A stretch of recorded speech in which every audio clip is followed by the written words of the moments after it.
The first section of this course will be threats, attacks, and vulnerabilities. This is the first CompTIA domain for Security Plus, and about 20% of the questions on the exam will be related to this domain. On this first lecture, we will cover types of malware. Cyber attacks are increasing exponentially with frightening veracity. They have the potential to disrupt operations and theft of data, even to appropriate an infrastructure to weaponize our own systems and use them against us. The implications are threats to our national security, our economic security, and our prosperity. No one is immune. No company, no person. We are not protected anymore by geography or size. The number one tool that's been used on these cyber attacks is malware. So, what is malware? Malware is a short for malicious software. It's a script or code designed to disrupt computer operation, gather sensitive information, or gain unauthorized access to computer systems without consent. And actually, I want to highlight without consent as it's a very important phrase for the definition here. Malware has some very specific characteristics. Some of these are common to all types of malware. Others may vary a little bit depending on the variant. But in general, malware characteristics are that they are transparent, meaning that they don't want to be caught. They don't want to be seen. The malware operates in the background. Now, occasionally, you're going to see types of malware like ransomware that will eventually come out front and center and let you know it's there. But while it's coming on your system, while it's executing, it's trying to be transparent so it doesn't get caught. Malware is designed to exploit an operating system or software vulnerability. That's really important to know because we want to keep our systems well patched and we want to have a strong vulnerability management program in order to repel the malware. Malware is a general operating system and device agnostic. So it's time to destroy the myth that Macs are safe, that Linux machines are safe, because malware can attack all types of platforms, all types of operating systems.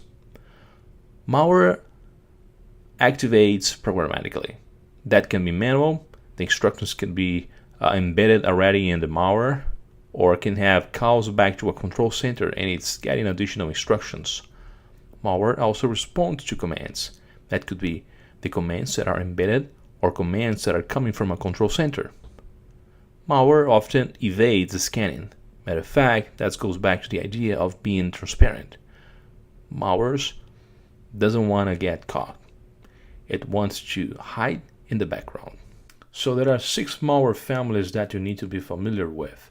We have viruses, worms, Trojans, Rootkits, Spywares, Programmatics, and we're going to be talking in depth about each of them, but for now I'm just going to tell you about the variants because I bet you'll be able to recognize some of them. So for viruses we have macro, boot sector, stealth, script. For worms, bots, zombies, crypto, APTs, generic. For Trojans, malicious codes that could be embedded in music or video or games, green cards, etc. For rootkits, we have firmware, kernel, boot sector record, legitimate, anti-theft. For spyware, we have adware, tracking cookies, geolocator, click frauds, and for programmatics, we have logic bombs and backdoors. Let's start talking about viruses and what they do. They are malicious code whose primary function is to replicate and deliver its payload. Now, this requires user intervention. Viruses cannot operate on their own. They require user intervention, perhaps clicking on a link, or opening an attachment, or visiting an infected website. And very important, they require a host to operate. That means they can't operate by their own. Viruses have to attach on an existing file, and the types of files that are targeted might be like a bat file or a COM, a doc, which is a Word document, a DLL, which is a library, executable, HTML, access a database file, maybe a PDF or even a VBS. Now it's important to know that those types of file are very important because they are often blocked at your email gateway to stop a virus that might be attached to one of those files that are coming in. So two things to remember. Very important that you need to know about viruses. They require user interventions, and they require a host to execute and to replicate. Now, there are 4 types of viruses. We have a boot sector virus, file infector, companion, and microvirus. Boot sector. A boot sector virus do what it sounds like. They infect the boot or the very first sector of a drive and loads into memory upon boot up. A file infector infects con or exe files by overriding the original code. They can easily infect other executables with the same extensions. Now, a companion virus disguises itself as a legitimate program, but it uses a different extension with a higher priority. For example, we may have a program called good.exe, and it renames itself to good.com. And lastly, microvirus is written in a macro language, and it's platform independent, and it infects and replicates templates and documents. So let's talk about how viruses act. There are 5 types of actions characteristics: stealth virus, memory resident, armored, polymorphic, metamorphic. A stealth virus does its best to hide itself, and it does it by encrypting its own code. It will masquerade as the original file and report the actual original file is intact. It doesn't want to be found. A memory resident virus, upon execution, stays resident in memory, and it can infect other programs that are running in memory at the same time. An armored virus, it hides itself by obfuscation or by adding confusion or unnecessary code. In other words, it wants to make it look like it is not what it is. A polymorphic produces varied but operational copies of itself, so can have multiple copies. So if you found one, but maybe your AV program doesn't find the other. And the metamorphic is capable of recompiling itself into a new form, so it can totally transform what it looks like. Make sure you memorize them. So next, let's look at worms. So how does a worm differ from a virus? Well, they are both malicious code. They both exploit known vulnerabilities, but there are 2 big differences. Worms are self-replicating, and they can take advantage of network transport features to spread. So they may spread into an email attachment, instant messages, but they love going for network connections, including open ports and file shares. There are 4 types of worms, and I'm pretty sure you are familiar with them. The first one is cryptovariant, but it's more common as ransomware. They encrypt files, and then it demand a ransom payment for the decryption key. Very common. Now it's getting very much more common, and it's the most fast growing type of malware out there, and it's been very successful. The second time is a command and control worm. This worm itself doesn't have a dangerous payload except for its ability to open a connection back to its attacker, and the attacker will then use that connection to subsequent actions, maybe to come into the system or to upload additional malware. So it allows the attacker to maintain control of the infected device. Now, APT stands for Advanced Persistent Threat. It's a very sophisticated type of attack, and when you hear about these massive attacks like Sony breach, you generally hear that it was an APT attack that occurred. These are very sophisticated, slow, stealthy attacks that have command and control capability, and it can last weeks or months. The idea is to get into an environment and very slowly move undetected until the attacker can accomplish his tasks. And the last one are bots and zombies.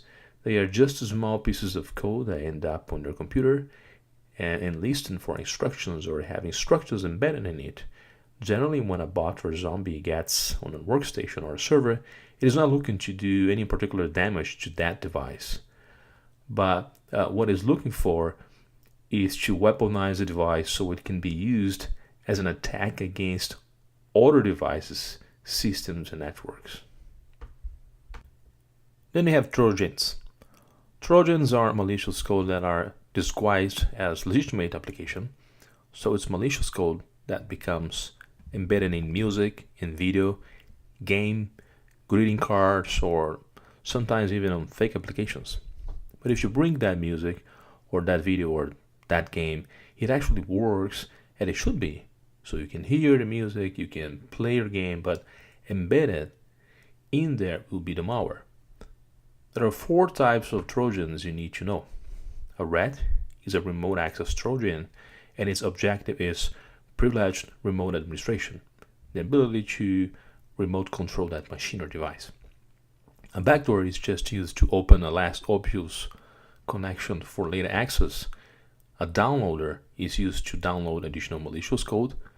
A keylogger captures keystrokes and mouse pad movements.